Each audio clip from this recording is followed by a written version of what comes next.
पत्रकार साथियों का इस प्रेस कॉन्फ्रेंस में स्वागत है। आप सभी को मैं धन्यवाद कहना चाहूँगा कि बहुत ही शॉर्ट नोटिस पर आपको इन्फॉर्म किया, फिर भी आप तमाम लोग यहाँ पर आए, तो मैं दिल से आपको सभी साथियों को थैंक यू कहना चाहता हूँ। सबसे पहले तो मैं बसवन्ना जी की इस धरती को मैं प्रणाम करता हूँ, मैं वंदन करता हूँ। आज बसवन्ना जी के कर्नाटका में प्रज्वला रेवन्ना का जो मामला सामने आया है, मैं मानता हूँ इससे ज़्यादा बसवन्ना जी की लेगेसी का कोई इंसल्ट या अपमान नहीं हो सकता। कर्नाटका के इतिहास का और भारत के इतिहास का सबसे कलंकित काला ये चैप्टर है, और बहुत शर्म के साथ, बड़े दुख के साथ कह रहा हूँ कि नरेंद्र मोदी, भारत के प्रधानमंत्री, अमित शाह और भाजपा के नेशनल प्रेसिडेंट जेपी नड्डा, जो देवराजे गौड़े ने बताया कि इन तीनों लोगों को पता था, और बावजूद इसके इस बलात्कारी को टिकट दिया। और एक ऐसा खतरनाक दरिंदा है, एक ऐसा खतरनाक बलात्कारी भाजपा का ये नेता है कि उसने सैकड़ों महिलाओं के साथ उनका यौन शोषण किया है, उनका उत्पीड़न किया है, उनका मॉलेस्टेशन किया है और उन पर बलात्कार किए हैं। जहाँ तक सुनने में आ रहा है, पूरा मुल्क देख रहा है, ये एक इंसान के कम से कम 3000 के करीब वीडियोस है।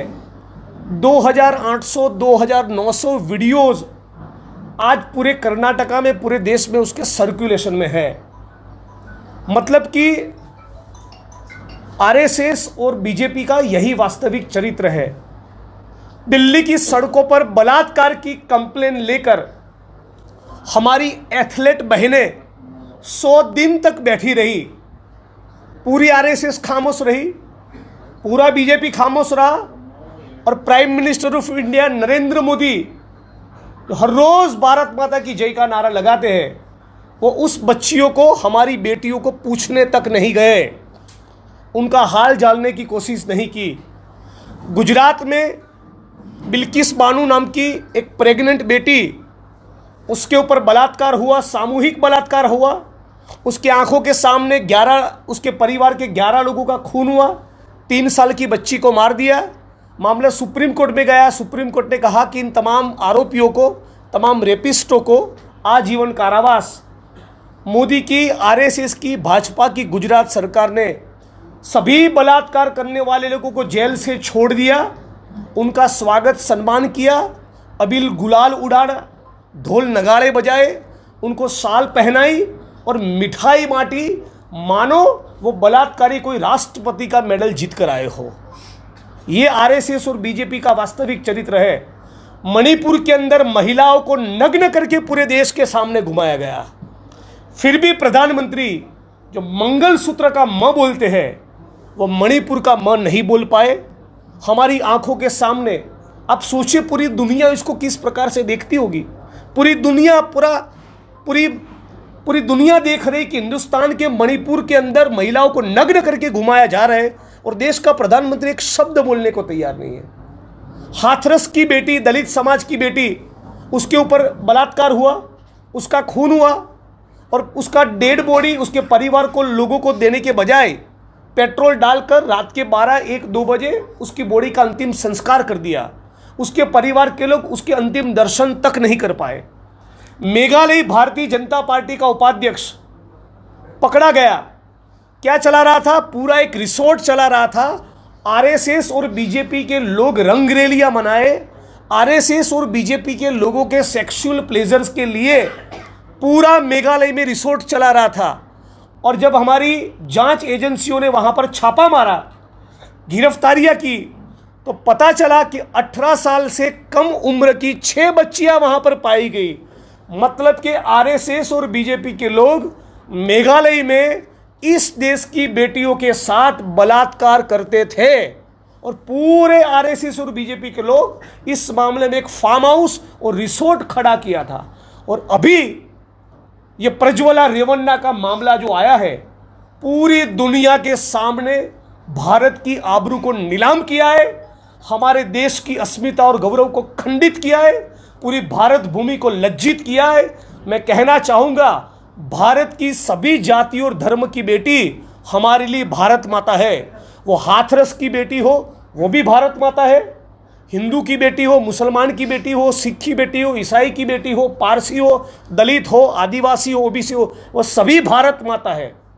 तो मैं कहना चाहूँगा, इन भारत माता के ऊपर बलात्कार करके, उनके वीडियो बनाकर, उनका यौन शोषण करके, इतने भयंकर स्कैंडल को, इतने भयंकर कांड को अंजाम दिया।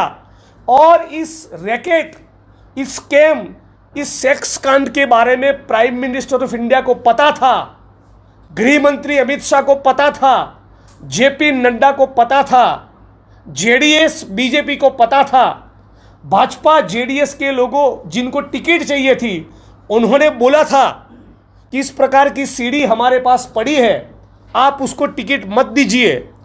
बावजूद उसके उसको न केवल टिकट दिया, टिकट तो दिया, बेशर्मी के साथ, निर्लज्ज होकर प्रधानमंत्री ने उसके लिए कैंपेन किया।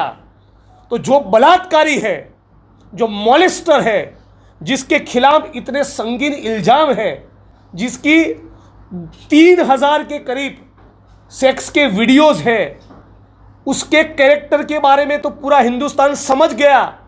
लेकिन ऐसे चरित्रहीन, कैरेक्टरलेस लोगों को टिकट देने वाले, उसके कंधे पर हाथ रखने वाले, उसको सपोर्ट करने वाले और उसके लिए चुनाव में प्रचार करने वाले नरेंद्र मोदी साहब का चरित्र क्या, ये पूरे भारत की 135 करोड़ जनता आज कर्नाटका की धरती से सवाल पूछ रही है। ये लोग आपसे और हमसे भी ज्यादा भारत माता की जय का नारा लगाते हैं, लेकिन भारत की बहनों, भारत की बेटियों, भारत की माताओं के साथ बलात्कार करते हैं। और इसीलिए ये भारतीय जनता पार्टी नहीं, ये बलात्कारियों की पार्टी है। ये लंपट, चरित्रहीन, लूज कैरेक्टर के लोगों की पार्टी है। 1925 से लेकर अब तक का आरएसएस का, जनसंघ का, भाजपा का यही इतिहास रहा है। गुजरात के अंदर कम से कम 40,000 बेटियां गायब हो चुकी है। 40,000 वुमेन, वो कहाँ गई? अपनी मर्जी से गई, उनको किडनैप किया गया, कोई उठा के लेके गया। नरेंद्र मोदी, गुजरात बीजेपी दोनों साइलेंट है। उससे भी 4 गुना संख्या में मोदी जी के 10 साल के कार्यकाल के शासन के दौरान हजारों हजार इस मुल्क की बहन बेटियां गायब हो चुकी है। इनके साथ क्या हुआ, इस देश का प्रधानमंत्री, आरएसएस और बीजेपी खामोश। यहाँ बीजापुर की बात करें, यहाँ पर डॉक्टर भीमराव बाबा साहब अम्बेडकर के स्टैच्यू के एक इश्यू को लेकर आरएसएस और बीजेपी के लोग जानबूझकर, चूंकि अब उनके पास कोई मुद्दा नहीं, चूंकि उनके खिलाफ अंडर करंट साफ दिख रहा है, साउथ इंडिया के अंदर भाजपा साफ हो चुकी है, नॉर्थ गुजरात में हाफ होने वाली है, ये आरएसएस, बीजेपी और नरेंद्र मोदी को पता चल गया है। तो अब ये आरएसएस और बीजेपी के लोग डॉक्टर बाबा साहब अम्बेडकर के स्टैच्यू के नाम पे दलित और लिंगायत को लड़ाने की कोशिश कर रहे हैं। दलित समाज का बहुत बड़ा तबका बाबा साहब अम्बेडकर में मानता है, लिंगायत समुदाय का बहुत बड़ा तबका बसवन्ना जी में मानता है। मैं बसवन्ना और बाबा साहब में मानने वाले दोनों लोगों को अपील करता हूँ कि दोनों जाति प्रथा, कास्ट सिस्टम के खिलाफ थे, दोनों समानता की बात करते हैं, दोनों भाईचारे की बात करते थे, दोनों एकता की बात करते थे, दोनों सर्व समाज के लोगों को साथ में चलने की बात करते थे। तो दोनों को मैं हाथ जोड़कर गुजरात से चलकर आया हूँ। पूरे लिंगायत समाज और यहाँ के पूरे दलित समाज को हाथ जोड़कर विनती करता हूँ, रोटी, कपड़ा, मकान, बेरोजगारी, महंगाई और महिलाओं का आत्मसम्मान, यही कर्नाटका के, यही भारत के असली मुद्दे हैं। आपस में लड़ने से कभी फायदा नहीं होगा। ये आरएसएस और बीजेपी के लोग चुनाव के दौरान, चुनाव के बाद, चुनाव के पहले हमारे बीच में तलवार और त्रिशूल बांटते हैं और अमित शाह के बेटे को 50,000 करोड़ का बीसीसीआई का कारोबार देते हैं।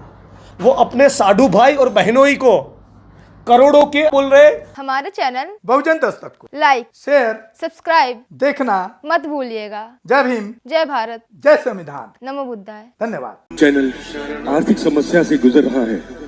अगर आप बहुजन समाज में बाबा साहेब अम्बेडकर और तथागत बुद्ध की विचारधारा को अधिक से अधिक लोगों तक पहुंचाना चाहते हैं तो हमें आर्थिक सहयोग प्रदान करें, ताकि हम अपने चैनल के माध्यम से देश विदेश में समता, बंधुता, एकता और संवैधानिक अधिकारों को ज्यादा से ज्यादा लोगों तक पहुंचा सकें। आप अपनी सहायता राशि नीचे लिखे खाते में जमा करा सकते हैं। खाता धारक गौतम रत्ना, खाता संख्या 316957686551, IFSC कोड SBIN 0060336, बैंक भारतीय स्टेट बैंक। आप हमारे बैंक खाते का विवरण स्क्रीन पर भी देख सकते हैं। जय भीम, जय भीम।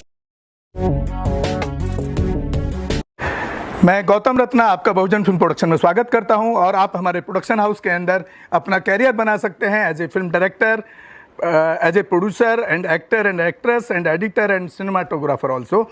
अगर आपको फिल्म से रिलेटेड कुछ भी प्रोजेक्ट आपको बनवाना है तो हमारे पास में पूरा सेटअप है, जिसमें फिल्म कैमरा है, शूटिंग लाइट्स है और एडिटिंग है। सारा A to Z एक ही जगह पर आपको हमारे यहाँ पर मिल जाएगा। तो दोस्तों, आप हमें कांटेक्ट कर सकते हैं हमारे नंबर्स पर 9810085714 और 8510005714। हमारे वेबसाइट पे विजिट कर सकते हैं www.filmserviceindia.com और हमें मेल भी कर सकते हैं gautamfilmsproduction@gmail.com पर। धन्यवाद।